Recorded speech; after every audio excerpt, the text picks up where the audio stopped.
The first time they tried to kill me I was 17. This time they brought better aim. The bullet hit brick half an inch from my head. Dust rained down my collar. Someone cursed in the dark. I didn't duck. Industrial districts all smell the same at night. Metal filings, damp concrete, old oil bleeding through asphalt. This one had an extra layer of cheap gasoline and desperation. Neon from an auto repair shop flickered red across rusted fire escapes. Somewhere nearby, a radio played muffled reggaeton like the soundtrack to a bad decision. I adjusted my coat. 29 years old. Still getting shot at for doing my job. Across the alley, 3 wolves stepped out from the shadows. They hadn't fully shifted. That told me more than the gunshot did. Half transformation meant anger without discipline. Claws out. Shoulders broader. Eyes bleeding gold into human brown. Young. Territorial. Stupid. One of them racked the pistol again. "Council sent you?" he asked. I brushed brick dust off my sleeve. "They usually do. You don't look like an executioner." "I get that a lot." I kept my hands visible. Slow movements. Minimal. Controlled. I don't radiate dominance. Never have. My eyes are pale gray, almost silver in bad light, and I've learned to keep my expression neutral enough that people project whatever they fear onto it.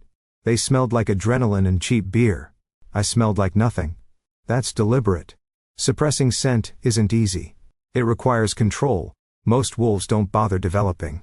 But when you're a beta who negotiates between alphas and omegas, neutrality becomes armor. No territorial spikes. No challenge. No submission. Just absence. It unsettles people more than aggression ever could. A fourth presence shifted above us. I didn't look up immediately. You don't look at the leader first. You let him decide if you're worth acknowledging. The metal groaned softly. Then a voice cut through the alley. Low, steady. "Missed." I glanced up. He stood on the rusted fire escape like it belonged to him, like the crumbling warehouse below was a throne. Arden Vale. Omega. Leader of a street pack currently 6 weeks from forced dissolution. Black hair tied back, but a few strands had fallen loose against sharp cheekbones. There was a scar through his left eyebrow. Old, deliberate, not a random fight. A choice. His posture was relaxed, but not careless. Every movement economical. Calculated. His scent reached me even from above. Warm spice, something like clove or dark amber, but threaded with a metallic edge. Not fear. Not submission. Heat held under control. His eyes met mine. They weren't soft. They weren't lowered. They were assessing. "You're trespassing," he said. I was invited. Not by me. No, I agreed. By the council. The word tightened the air.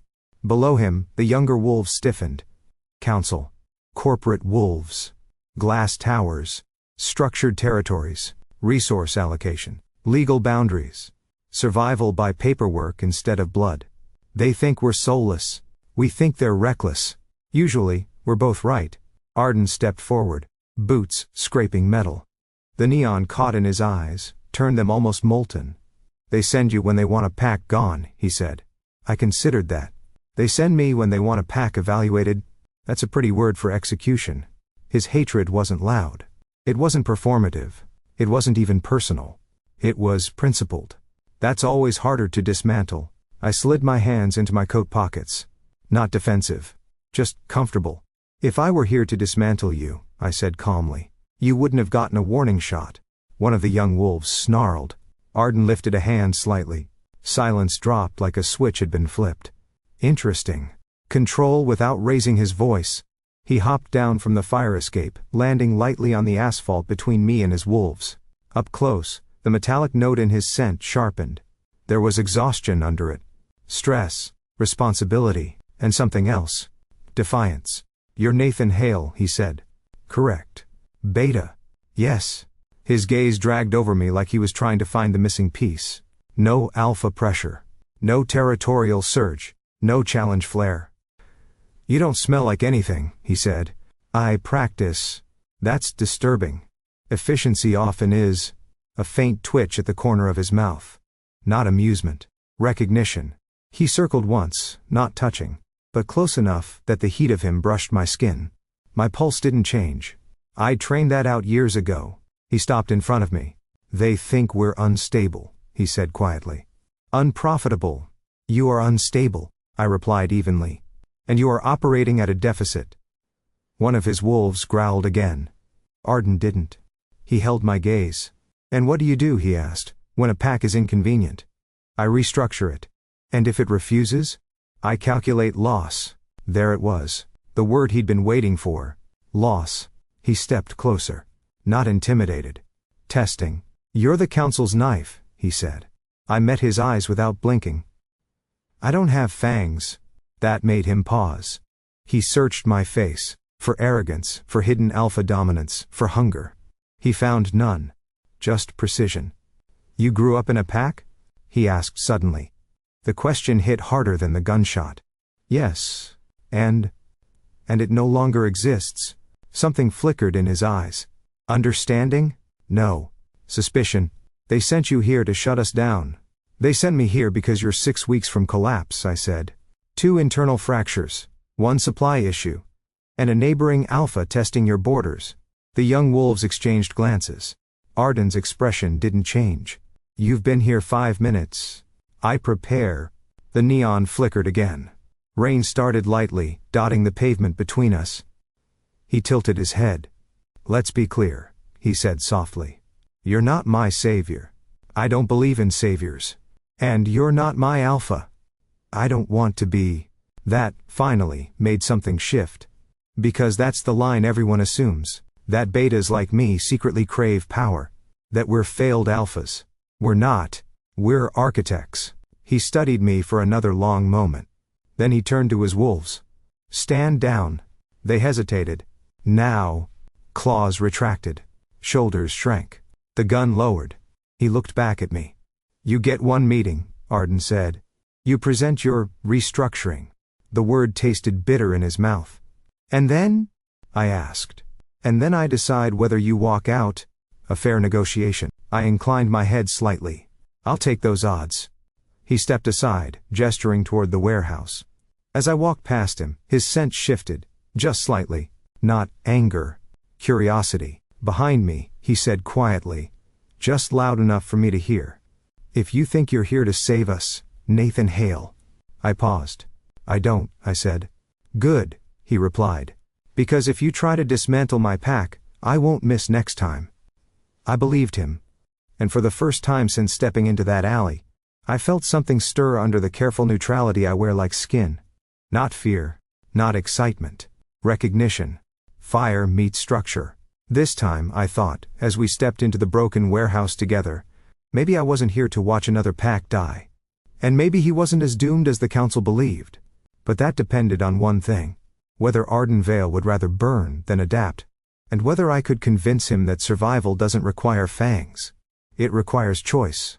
The pack's headquarters was an abandoned office above an auto repair shop that smelled permanently of motor oil and burnt rubber. The stairs creaked like they were considering betrayal. A flickering fluorescent light buzzed overhead as if protesting my presence. Charming. Inside, the room had once been a bookkeeping space. Now it held 3 sagging couches, a folding table, and a hand-drawn map of their territory taped to the wall. Borders marked in red. Supply routes in blue. X's in black where they'd lost ground. Plastic coffee cups. Half empty. Cold. 12 wolves watched me. Some with hostility. Some with calculation. Some with something dangerously close to hope. Arden stood near the map, arms crossed. He didn't sit. Leaders of unstable packs rarely do. To his right stood the wolf I'd already identified as the fracture point. Crane. Mid-30s. Broad shoulders. Scar across his jaw. Alpha second tier. Strong enough to dominate most, not strong enough to claim a city block from established power. His scent was sharp, assertive, pushing outward like it was constantly testing boundaries. He didn't bother hiding his contempt. This is the knife? Crane asked. Not quietly. I prefer consultant, I replied. He snorted. I set my leather folder on the folding table. No theatrics. No raised voice. You have approximately 6 weeks, I began. The room went still. Until what? One of the younger wolves asked. Until the council designates your territory as ungoverned and opens it to acquisition. A murmur rippled through them. Arden's expression didn't change. But his jaw tightened slightly. Explain, he said. I walked to the map. You've lost 12% of your perimeter in the last 3 months, I said, pointing. Your resource intake is down 18%. You're running patrols on inconsistent rotation, which leaves blind windows. And someone inside your structure is leaking movement patterns. That landed. Eyes shifted. Crane's sense spiked. Irritation. You've been here 20 minutes, he said. You don't know us. I don't need to know you, I replied calmly. I need to know your numbers. We're not numbers. No, I agreed. You're worse. You're predictable. The tension thickened. Arden stepped forward slightly. What's your solution? Centralized logistics, rotational command restructuring, redistribution of supply authority away from single-point control. Crane let out a short laugh. Translation? You operate like a street gang, I said evenly. Not a pack. Crane's eyes flashed gold. We are a street pack. Yes, I said. And that's why you're dying. Silence. The words didn't echo. They settled. Arden's gaze sharpened. We're not a corporation, he said. No, I replied, meeting his eyes. You're not? A beat. And that, I finished quietly, is exactly why you're dying. Crane stepped forward, closing the space between us. His scent pushed hard, dominance test. You think you can walk in here, he said low, and tell us we're incompetent? I think, I answered, without shifting my posture, that you mistake pride for structure. The room held its breath. Crane was older than Arden, stronger physically. His shoulders squared naturally toward confrontation. And what do you suggest? He demanded. We hand over control? Let a beta from a glass tower tell us how to breathe. I suggest, I said, that you stop confusing hierarchy with stability. One of the younger wolves spoke up hesitantly. He's not wrong about patrol gaps. Crane's head snapped toward him. Careful. That single word was heavy with warning. There it was. The second fracture. Arden noticed too. He shifted his weight subtly, not defensive, not submissive, but present. His scent warmed, not flaring, just steady.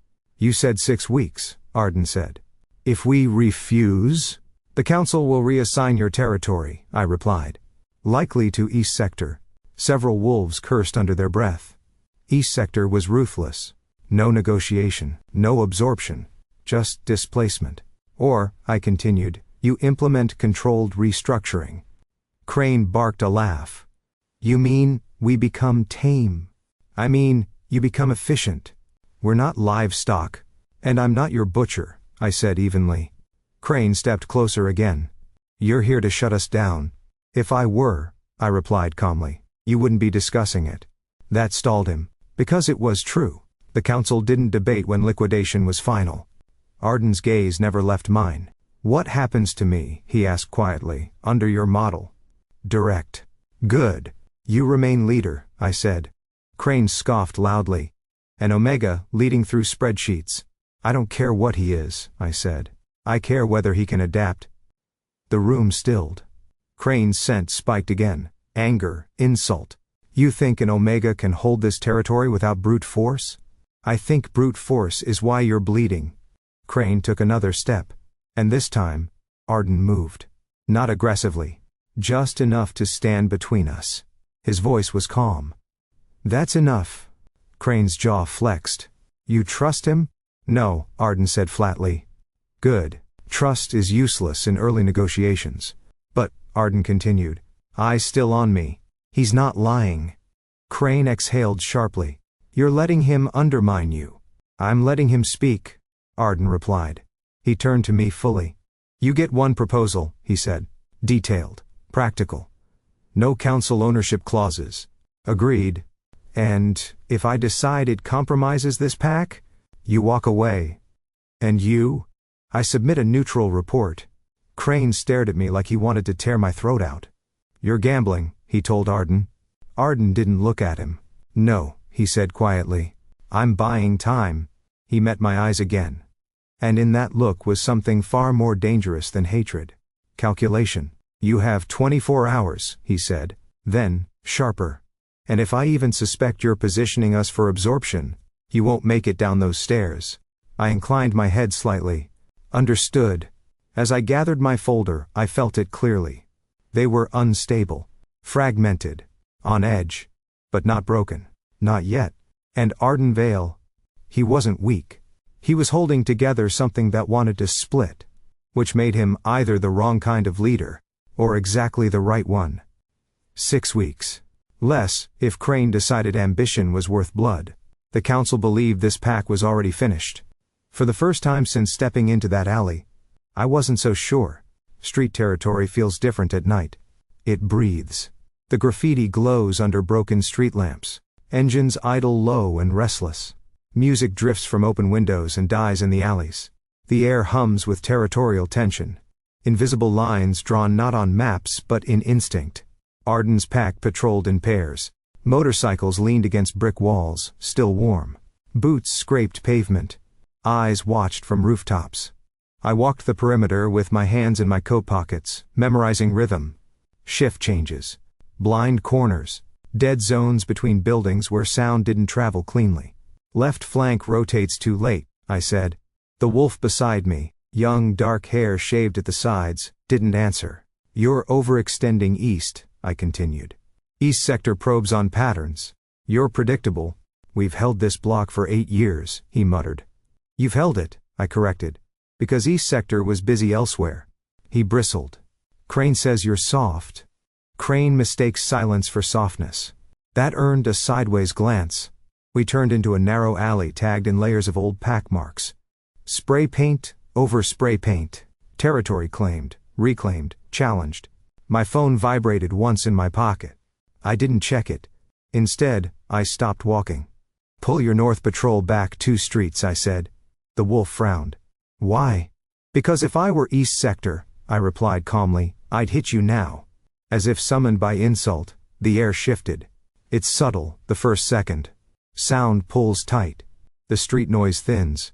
Instinct rises before logic. Then the first scream cut through the block. Claws scraped concrete. Engines roared. Move. Someone shouted. East Sector didn't do small tests. They hit hard and fast. 2 motorcycles burst through the far end of the alley, 3 wolves behind them, already mid-shift, shoulders widening, hands twisting into claws, eyes blazing gold. North side. I snapped. The wolf beside me hesitated half a beat too long. They hadn't repositioned. Exactly as I'd predicted. Arden's scent flared somewhere behind me, heat and metal. He moved like impact given human shape. One of East Sector's wolves lunged toward a younger pack member pinned against a dumpster. Arden intercepted mid-air, slamming him into brick with a force that cracked mortar. The fight fractured instantly. No formation, no defensive structure. Just instinct and rage. Fall back to the center. I called. No one listened. Because I wasn't theirs. Because Crane had already planted doubt.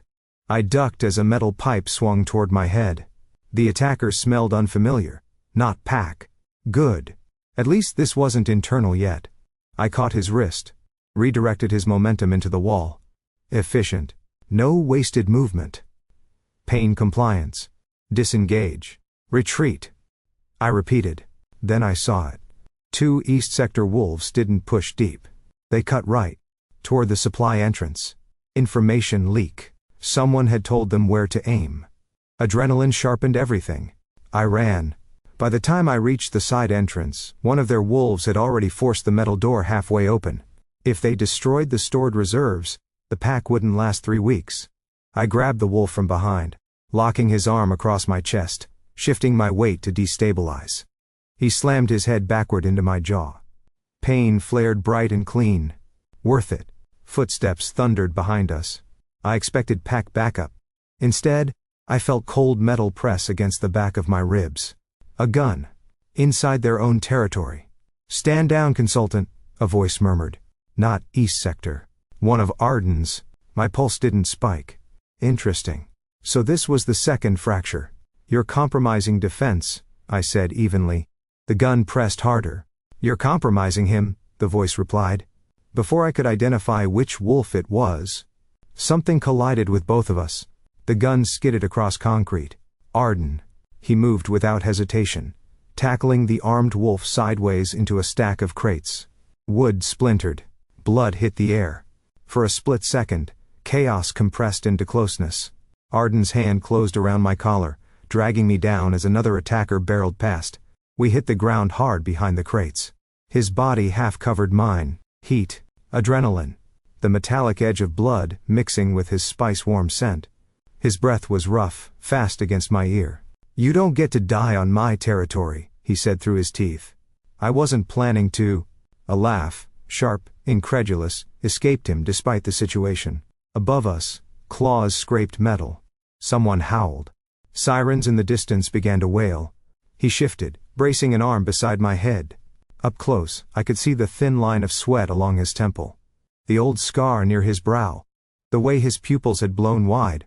Not from fear. From focus. He smelled like iron and resolve. Not panic. Not weakness. Decision. "You were right," he muttered. "About north flank. I usually am." He huffed once, almost a laugh, then rolled away, rising fluidly to his feet. "Center line," he roared. "Push them out." This time, they listened. Not because of me. Because of him. The pack consolidated. Defensive line formed instinctively around Arden's position. East Sector realized the opening had closed and withdrew fast, engines disappearing into the night. Silence fell in fragments. Broken crates. Blood on asphalt. 2 injured. 1 unconscious. And a gun on the ground that didn't belong to an outsider. Arden stared at it. Then at me. "You said someone was leaking," he said quietly. "Yes." He didn't look surprised. He looked tired. Crane appeared from the far end of the alley, jaw tight, eyes scanning damage. "Ambush," he said.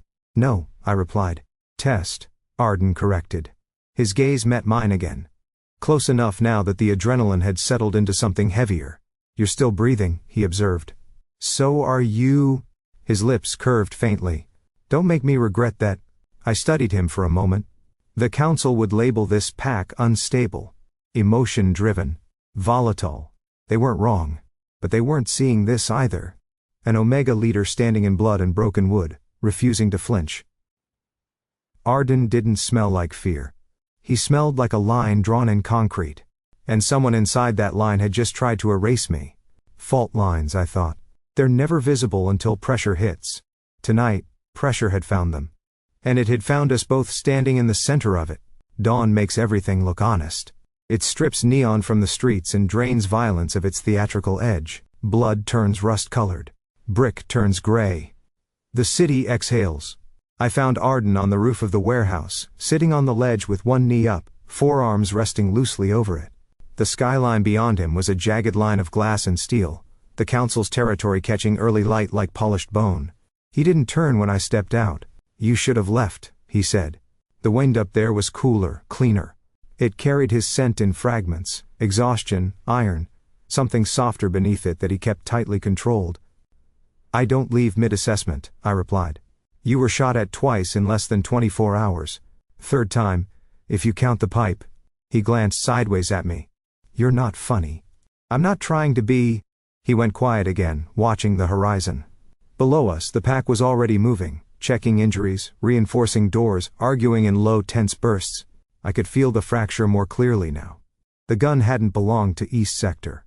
Internal resistance had escalated. "You said someone's leaking," Arden said. "You think it's Crane." "I think Crane benefits from instability." "That's not the same thing." "No," I agreed. "It's not." He studied me more openly now, no longer trying to disguise the evaluation. "You don't react like a beta," he said. "That's a vague accusation. You don't defend territory, you don't flare, you don't challenge, you don't back down either. That's the point." His jaw tightened. "That's exactly what I don't trust." There it was. Not hatred this time. Suspicion. "You think I don't understand loyalty," he said. "Because I'm willing to consider your model." "I think you're afraid of losing control," I said evenly. His head snapped toward me. "I built this pack from 8 wolves in a burned-out garage." "I know. You think I'd hand that over to spreadsheets?" "I think," I replied, "you'd do anything to keep them alive." That hit closer than the rest. He stood then, stepping toward me until we were only a foot apart. The sunrise caught in his eyes, turning them almost molten gold. "You walk into dying packs," he said quietly, "and you reorganize them like furniture. That's inaccurate. You cut what doesn't work." "Yes. And you call it survival?" "Yes." His scent shifted. Heat rising, frustration sharp. "That's not loyalty. It wasn't a shout. It was an accusation. I let the wind fill the space between us for a moment. Loyalty, I said finally, is not the same thing as refusing to change. He held my gaze. You stayed alive, he said slowly. When your pack didn't. So he'd asked around. Yes. How? There are questions you answer carefully. And questions you answer honestly. This was the second. My alpha refused restructuring. He didn't blink. Council? Yes. And you sided with them? No. The word came sharper than intended. I exhaled slowly. I tried to convince him to adapt, I said. To diversify supply. To rotate authority. To decentralize patrol leadership. And he called it weakness. The rooftop dissolved in my mind. Replaced by a different one. Smaller. Cracked concrete under my hands. My pack younger, louder. My alpha broad-shouldered and immovable. The kind of wolf who believed dominance solved everything. We hold our ground, he'd said. We did. Until we couldn't. They hit us on 3 sides, I said quietly. Simultaneous. We didn't see it coming because we thought pride was protection. Arden didn't interrupt. They offered absorption 2 months prior, I continued. Partial autonomy. Shared territory. And your alpha refused. He said we'd rather die wolves than live managed. The wind on this rooftop felt colder suddenly. What happened? Arden asked. I met his eyes. They proved it. There's no need to romanticize liquidation. It's not dramatic. It's systematic. Supply cut first. Then allies pressured. Then coordinated territorial strikes until you're cornered into a decision that isn't a decision. I was second in logistics, I said. I'd already mapped alternate routes. Already calculated failure points. And you left. I negotiated. The word tasted bitter even now. With the council? Yes. For yourself. For whoever survived. His gaze sharpened. You cut a deal. I made myself indispensable, I corrected. I remembered that meeting vividly. Glass conference table. Clean air. Council wolves, who didn't raise their voices. You're analytical, one of them had said. Detached. Detached. As if that were a flaw. They didn't spare the pack, I said. But they used me. Arden's scent cooled slightly. Anger shifting into something more complex. You became their knife, he said. I became their architect. You dismantle packs. I prevent them from being erased. The difference mattered to me. It might never matter to wolves like him. I didn't betray them, I said quietly. I tried to save them. And when you couldn't, I stayed alive. Silence settled between us. The city below brightened, sunlight crawling over brick and steel. You think that makes you strong? He asked. No. Then what? It makes me useful. He studied me for a long moment. Something in his gaze changed. Not forgiveness. Not agreement. Understanding. You don't smell like ambition, he said slowly. I don't have any. That's impossible. It's inconvenient, I corrected. A faint, unwilling smile tugged at his mouth. You're not a predator, he said. No. Then what are you? I looked past him at the skyline, at the glass towers catching morning light. I'm what's left when dominance fails. The wind shifted again, carrying his scent closer. This time there was no accusation in it. Just thought. You didn't betray them, he said finally. No. You survived them. Yes. His eyes held mine. And for the first time since I'd stepped into his territory, there was no hatred there. There was calculation, respect, and something fragile I wasn't foolish enough to name yet. You get your proposal, he said quietly. Full presentation. No council traps. You already agreed to that. I'm agreeing again. That mattered more than he probably realized. He stepped back toward the ledge, sunlight outlining him in gold. If you lie to me, he added, without looking over his shoulder, I won't miss. I know. And if you're right, he continued, and we can adapt without becoming tame. He left the sentence unfinished. I understood it anyway. Then I turned to leave. Why didn't you leave? He asked suddenly. I paused at the stairwell. Because I'm tired of watching packs die for pride. He watched me for another second. And this time, he didn't look at me like a knife. He looked at me like a possibility. Rain makes a city honest. It washes graffiti into bleeding shadows and turns streetlights into halos. It also carries scent farther than it should. That was our first mistake. The warehouse sat 3 blocks east of the main garage, old freight depot, steel ribs exposed like a carcass picked clean. We'd moved a portion of the pack's supply reserves there after the attempted sabotage. Temporary redistribution. Risk mitigation. I suggested rotating guards every 45 minutes. Crane called it overcorrection. At 2:17 a.m., the alarm wire snapped. The howl that followed wasn't ours. I was already moving when the second crash echoed through the warehouse. North entrance breached. Someone shouted over the rain, hammering the tin roof. I reached the loading bay just as 2 of the youngest wolves, barely out of adolescence, were shoved backward into a stack of crates. East Sector didn't waste time on intimidation this round. They came with numbers. 6. No. 8. Full shift. Claws extended. Rain steaming off overheated skin. Arden was already inside the chaos. He didn't posture. Didn't roar for dominance. He went straight for the largest threat and drove him through a metal shelf hard enough to buckle it. Rain sprayed through the broken skylight, soaking concrete and blood alike. "You're exposed on the west," I called. He didn't look at me. He didn't need to. I pivoted toward the back corridor. "Pull them to central column." I ordered the nearest pack member. "Don't chase. Funnel." This time they listened. Not because they trusted me. Because survival makes you practical. 2 young wolves were cornered behind a forklift. One bleeding from the shoulder, the other trembling but still upright. "Move on my count," I told them. "You're not alpha," the injured one hissed. "No," I agreed. "But I can count." I stepped forward deliberately, drawing attention. One of East Sector's wolves lunged at me. I sidestepped. Redirected. Slammed his momentum into a steel beam. Clean. Efficient. Now. The 2 younger wolves bolted toward the central support column where 3 others had formed a defensive ring. Arden's scent cut through rain and rust, heat and iron. He fought close. Personal. Controlled fury instead of reckless rage. An East Sector wolf aimed for my blind side. Arden intercepted him mid-charge. We collided against a concrete wall together, impact rattling my spine. For a breathless second we were pinned between attacker and brick. Hot breath at my ear. Cold rain soaking through my collar. Arden's forearm pressed across my chest as he braced against the wall. "West flank is folding," I said into the rain. "I see it. You need to disengage and pull them back. And let them push deeper? If you don't reposition, you'll lose the column." He swore under his breath. Not at me. At the geometry of it. Another wolf lunged. I ducked low, Arden shifted high. Our movements overlapped, instinct aligning without rehearsal. We drove the attacker back together. For a moment, we were chest to chest, both breathing hard. Rain plastered his dark hair loose from its tie.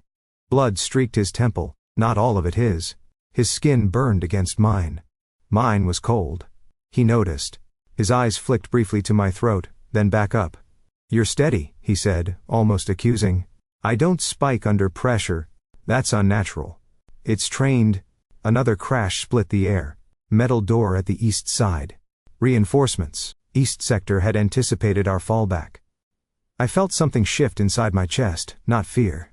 Pattern recognition. This was how it happened last time. 3-sided pressure. Supplies targeted. Leadership isolated. No. Not again. "Arden," I said sharply. "They're not here to win territory." He froze for half a second. Reading me. "They're testing collapse thresholds," I continued. "If you overextend now, you give them proof." He searched my face. Rain ran down between us. "You're thinking about your pack," he said quietly.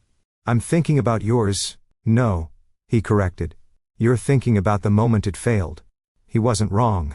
Another East Sector wolf charged from the side. I didn't move. Arden shoved me aside and took the hit instead, slamming shoulder first into the attacker and driving him backward across slick concrete. "You don't hesitate," he said when he got back to me. "I don't panic." "That's not what I asked." He grabbed my collar again, not violently, just anchoring us against the wall, as 2 of his wolves dragged the injured youth towards safer ground. "You don't hesitate," he repeated. "Because hesitation killed them," I replied. The words slipped out before I could temper them. He stared at me. Rain dripping from his lashes. "You're not afraid of dying," he said. "No. What are you afraid of?" The warehouse groaned around us. East Sector began pulling back, realizing they'd lost the element of surprise. I held his gaze. Repetition.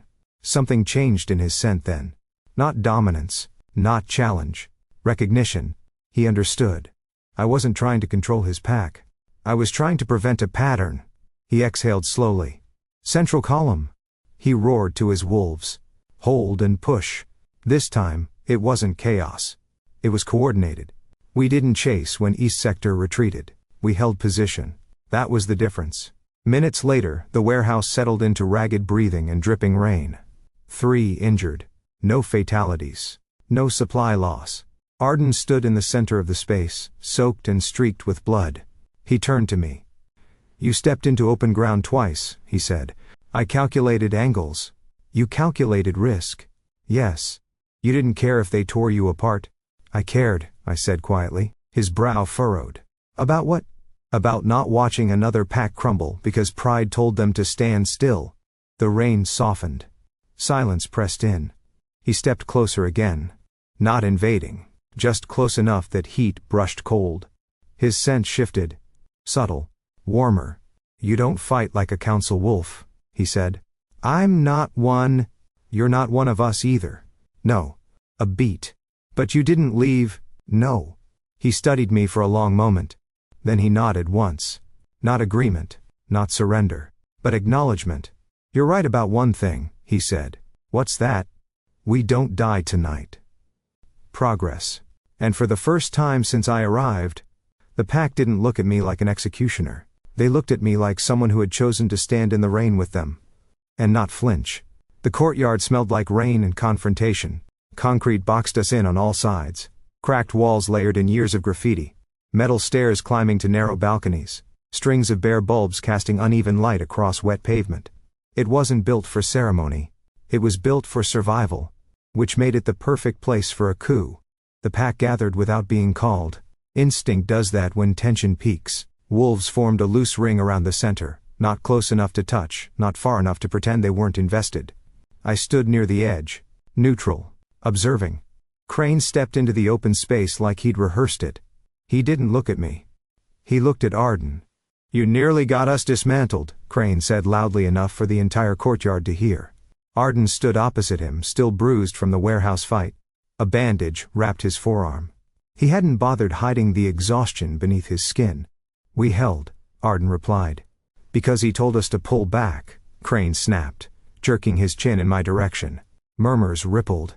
There it was. The line he'd been waiting to draw. You let a beta dictate our movement, Crane continued. You let an outsider command our wolves. I made a tactical call, Arden said evenly. You hesitated. I adapted. You deferred. Arden's jaw tightened. I didn't move. This wasn't my moment. Crane stepped closer, his scent spiking. Dominance pushing outward, demanding reaction. We are not a managed branch of the council, he said. We are a pack, and packs follow strength. Silence tightened around us. Several wolves shifted uneasily. This wasn't just about last night. It was about identity. Crane turned slowly, addressing the courtyard. How long before we're filing reports instead of defending territory? He asked. How long before we answer to spreadsheets instead of instinct? He didn't need to say my name. I was implied in every word. Arden stepped forward. You think instinct kept us alive? He asked quietly. Instinct nearly got our youngest killed. Crane's eyes flared gold. You think restructuring makes you strong? He shot back. You think listening to him doesn't make you weak? Arden didn't answer. He didn't need to. Crane inhaled deeply, letting his dominance flare openly this time. It pressed against the courtyard walls like a physical force. Challenge. Clear. Formal. The ring widened automatically. Arden's scent didn't spike in response. It tightened. Focused. Is that what this is? Arden asked. Yes, Crane replied. You've led long enough on sentiment. Prove you deserve it. A challenge for leadership. Clean. Public. No knives in the dark. I watched Arden carefully. He was tired. His injuries were fresh. Crane knew that. Calculated. Strategic. Not emotional at all. You don't have to accept, one of the younger wolves murmured. Arden didn't look at him. If I don't, he said, eyes locked on Crane. The fracture deepens. He stepped fully into the circle. I accept. The courtyard exhaled. Crane didn't hesitate. He lunged first, fast, direct, overwhelming force. Arden pivoted rather than meeting it head-on. Crane's claws grazed his shoulder instead of crushing his chest. Smart, not pride. Precision. They circled. Claws flashed. Concrete cracked under impact. Crane fought like a battering ram. Dominance through force, pushing, driving, trying to break Arden's stance. Arden fought like a blade, short movements, tight angles, conserving energy. I stayed where I was. Every instinct in my body calculated leverage points, intervention angles, damage mitigation. I did nothing. Because if I stepped in, even verbally, Crane would win regardless of outcome. This had to be Arden. Crane caught him once. A brutal blow to the ribs that knocked the air from his lungs. The courtyard winced as one. Arden staggered. Crane pressed forward, scent blazing triumph. "You're tired," Crane said low. "You're compromised." Arden's lips curved faintly. "Yes," he said. "But I'm not afraid." Crane swung again. Arden dropped under the arc, hooked Crane's ankle, and drove his shoulder into Crane's center of gravity. They both hit concrete hard, but Arden shifted his weight at the last second. Crane's head struck pavement. The impact echoed. Silence fell instantly. Crane tried to rise. Arden's hand pressed against his throat. Not crushing. Holding. Clear dominance. No theatrics. No roar. Just control. "You think strength is noise," Arden said quietly, breathing hard. "It's not." Crane's gold eyes flickered. The pack watched. Arden didn't prolong it. He stepped back. Crane stayed down. Challenge concluded. Arden swayed slightly as he turned away. The courtyard broke formation slowly. Order restored. But he was running on fumes. He made it 3 steps before his balance faltered. I was there before he hit the ground. I caught him under the arm. Steadying rather than lifting. His skin burned against my colder touch. Heat bleeding through rain-damp fabric. "Don't," he muttered. "I'm not claiming you," I said evenly. His breath was uneven, heavy against my collar. "I don't need." "You're upright," I said quietly. "That's all." He didn't pull away. Not immediately. Up close I could feel the tremor in his muscles. Not weakness. Expenditure. The courtyard pretended not to watch. "You trusted me not to interfere," he said under his breath. "Yes." "Why?" "Because if you can't hold this pack without me," I replied, "then restructuring won't save it." He studied me, even through exhaustion. "You believe in me," he said. "I believe in patterns," I corrected softly. A faint tired laugh escaped him. "That's almost worse." His weight shifted slightly more onto me for half a second. Not dependence. Balance. When he finally straightened fully, he didn't step away abruptly. He just remained close enough that the heat of him touched cold. Crane was being helped up across the courtyard. No further challenge. Not tonight. Arden looked at me. "I didn't hesitate," he said. "No. I adapted." "Yes." His eyes held mine. And for the first time, there was no doubt in them. Only decision. "You still get your proposal," he said quietly. "I assumed." He smirked faintly despite himself. "You assume too much." Usually correctly. He shook his head once, then turned back toward his pack. This time when they looked at him, they saw strength. And when they looked at me, they didn't see a knife. They saw someone who had chosen not to interfere. Which, in a courtyard like this, meant more than dominance ever could. The warehouse was quiet for the first time in days. No rain, no shouting, no engines screaming through broken doors. Just the hollow echo of emptiness, and the faint metallic scent that never really leaves concrete once it's tasted blood. Most of the pack had gone back to the garage, reinforcing, cleaning, reclaiming routine. Arden stayed behind. So did I. He stood near the central column where we'd held the line during the raid. Light from the high windows cut across his shoulders, turning the dust in the air gold. "You didn't step in," he said without turning. "No. You could have." "Yes." He looked over his shoulder at me. "You calculated the odds?" "I calculated necessity." He faced me fully now. "You always do that," he said. "You stand on the edge and measure. That's my function. You're not a function." I tilted my head slightly. "That's debatable." He walked closer, slow, deliberate steps echoing in the empty space. "You don't flare," he said. You don't claim space. You don't assert dominance. You don't respond to it either. That bothers you. It confuses me. He stopped an arm's length away. You're not a wolf, he said quietly. Not the way we are. There was no insult in it. Just accusation. I considered the wording. You think wolves are defined by dominance, I said. They're defined by hierarchy. They're defined by survival. Through hierarchy. Sometimes, I agreed. Silence stretched between us. Then he said it bluntly. You don't have fangs. A metaphor. And not. I held his gaze. I did. The air shifted. His scent sharpened slightly, interest cutting through suspicion. What does that mean? It means, I said evenly, that I tested alpha range dominance at 19. His eyes flickered. Range? Yes. Beta classification isn't static. It's spectrum-based. Some of us hover near alpha potential, rarely triggered, rarely stable, and, he pressed. And I suppressed it. He didn't blink. You chose not to ascend. I chose not to compete. Why? Because competition isn't structure. His brows drew together. That makes no sense. It makes perfect sense, I replied. I stepped closer now, not invading, just narrowing the gap enough that he had to decide whether to retreat. He didn't. When my pack collapsed, I said quietly, I watched 3 alphas try to claim the remains in the same week. He remembered. I could see it in the way his expression tightened. Dominance escalates instability under stress, I continued. Everyone wants control. No one builds reinforcement. And you think suppressing yourself makes you better? I think it makes me useful. He shook his head once. That's not strength. Strength isn't loud, I said. It's durable. He studied my face carefully now, not as opponent, not as outsider, as variable. You don't want to lead, he said. No. You don't want territory. No. You don't want rank. No. Then what do you want? The question lingered longer than it should have. Continuity, I said finally. He blinked.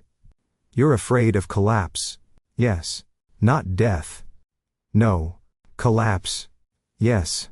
His scent shifted again, softer this time, edged with something thoughtful. You suppressed alpha potential, he said slowly. How? Behavioral discipline, hormonal regulation, training. That's dangerous. Yes. Why risk that? Because alphas in crisis default to dominance displays, I said. Betas default to analysis. You think alphas are flawed. I think everyone is flawed under pressure. He exhaled quietly. So you removed yourself from the game. I removed myself from the hierarchy. That's impossible. It's inconvenient, I corrected. He let out a short breath that might have been a laugh. You're infuriating. I'm consistent. He ran a hand through his damp hair, pushing it back. You stand there, he said. And you refuse to claim space. You refuse to challenge. You refuse to submit. It's like arguing with gravity. That's not an insult. It's not meant to be. We stood in silence for a moment. Then he said it again, softer this time. You don't have fangs. I stepped closer still. No, I said. I have plans. He searched my face. You're not trying to dominate this pack, he said slowly. No. You're trying to stabilize it. Yes. And you'd walk away if I rejected your model. Yes. Even if it collapses. If you reject it, I said calmly, then it's not sustainable anyway. His jaw flexed. That's cold. It's honest. He stared at me a long moment. Then he stepped even closer, close enough that I could feel the warmth of him through layers of fabric. You don't scare me, he said. I'm not trying to. You should. Why? Because you're not playing by the rules. I allowed the faintest hint of a smile. That's the point. He studied me one final time. You're still a wolf, he said quietly. Yes. Just not the kind that bites. Biting is inefficient. He huffed softly. You're going to drive Crane insane. That's already in progress. For the first time since I arrived. He didn't look at me like a threat. He looked at me like something unfamiliar but not hostile. Not alpha. Not beta. Not knife. A variable. And in a pack on the edge of collapse, variables can save you. Or break you. The difference isn't dominance. It's design. Glass towers don't smell like wolves. They smell like filtered air, polished floors, and decisions made without blood on the ground. The council building cut into the skyline like something deliberate, all sharp edges and reflective surfaces, designed to remind you that nothing inside it was accidental. I walked through security without slowing. They already knew I was coming. White walls, minimalist furniture, no clutter, no noise, no scent. Control, distilled into architecture. A woman in a tailored gray suit met me outside the conference room. "Mr. Hale," she said, "they're expecting you." "Of course they are." She didn't smile. "They never do." The doors opened silently. 6 of them sat around the table. Alphas, all of them, not the loud kind. The controlled kind. The dangerous kind. "Report," one of them said without preamble. I placed my folder on the table. "Arden Vale's pack is unstable but recoverable," I said. "Internal fracture identified. External pressure from East Sector confirmed. Structural weaknesses in patrol rotation and supply distribution." "Timeline?" another asked. 6 weeks to forced collapse without intervention. "And with intervention?" "Stabilization within 3. A pause. "Measured. Calculated. Probability of long-term viability?" the first alpha asked. 70%, I said. "Optimistic. Accurate." One of them leaned back slightly, studying me. "You've spent how long embedded?" 72 hours. "And you've concluded they're worth preserving?" "Yes." Silence again. Then, "That's not the council's position." I didn't react. "East Sector has submitted a formal claim," another voice said. "They're prepared to absorb the territory immediately." "Absorption will result in casualties," I replied. "Acceptable losses. Not necessary losses." That shifted something in the room. Subtle. But present. "You're advocating," the first alpha said. "I'm reporting." "You're recommending?" "Yes." "And you're emotionally invested?" "No." That was the only answer I could give. Because anything else would have been interpreted as weakness. One of them slid a document across the table. "Clean. Precise. Already prepared. We're offering you advancement," he said. I didn't touch the paper. "Define advancement." "Senior strategic oversight. Multi-sector authority. Increased autonomy. Translation. Power. Influence. Security. You've demonstrated consistent efficiency," he continued. "Your survival rate in restructuring scenarios is above average. That's the goal." And yet, another alpha said, "You're hesitating." I looked at the document. At the signature line. At the clause buried halfway down the page. "Territory reassignment authorization. Liquidation. Immediate." "You want me to sign off on dissolution?" I said. "Yes." "Of Arden Vale's pack?" "Yes." No embellishment. No justification. Just clean execution. "They're salvageable," I said. "They're inconvenient," one of them replied. "That's not the same thing." "It is at scale." I exhaled slowly. The room didn't change. It never does. Glass towers don't bend. They don't argue. They present options. And wait for you to align. "You built your career on preventing collapse," the first alpha said. "This is the next step." "This is elimination," I replied. "This is efficiency." I thought about the warehouse. The rain. The way Arden had held the line instead of chasing. The way the pack had listened when it mattered. The way he smelled. Not like fear. Like decision. "You're asking me to remove a variable," I said. "We're asking you to simplify the equation." There it was. Clean. Logical. Wrong. "You've seen what happens when we leave these structures in place," another voice added. "Instability spreads." "So does resilience," I said. A faint shift of interest. "You're arguing for an exception. I'm arguing for accuracy." Silence stretched. Then the first alpha spoke again. "Sign the order, Mr. Hale." Not a request. Not a threat. Just inevitability, offered politely. I looked down at the document one more time. Career stability. Predictable outcomes. No variables. No fire. Then I thought about Arden standing in the courtyard, refusing to flinch even when exhaustion dragged at him, about the way he didn't want control. He wanted survival without surrender. That's rare. Rare things aren't efficient. They're valuable. I slid the document back across the table. "No." The word landed quietly, but it held. The room didn't react immediately. Then, "You're declining advancement," one of them said. "Yes." "You're rejecting council directive." "I'm submitting an alternative report." "You're making this personal." "No." I said calmly. I'm making it accurate. The first alpha watched me for a long moment. Then he nodded once. Very well. No anger. No escalation. Just recalibration. You'll file your report within 24 hours. Yes. And if your assessment proves incorrect? It won't. A pause. Then, you're dismissed. I stood. Turned. Walked out. The doors closed behind me without a sound. The hallway felt colder than before. Or maybe I did. I didn't look back. Because I already knew what I'd chosen. Not career. Not safety. Not simplicity. I chose the variable. I chose the pack that wasn't supposed to survive. And for the first time since I became what the council made me, the decision didn't feel like calculation. It felt like defiance. Dawn again. Same roof. Different outcome.